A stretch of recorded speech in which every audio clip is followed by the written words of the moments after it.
Hi everyone. Greetings to you from the Immaculate Training and Consulting. It is very important for school students to develop the art of public speaking.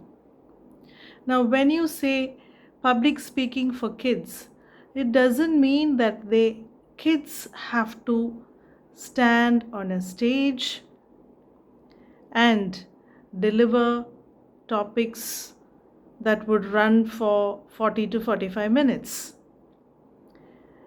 We at the Immaculate are training students, especially young kids from the age of 7 till the plus 2, that is 17 years old, to master this art of speaking confidently with the proper body language, using the right gestures,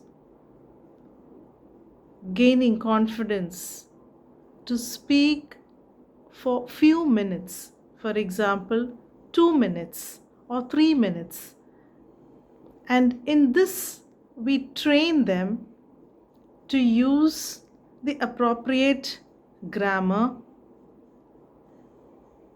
help them to deliver very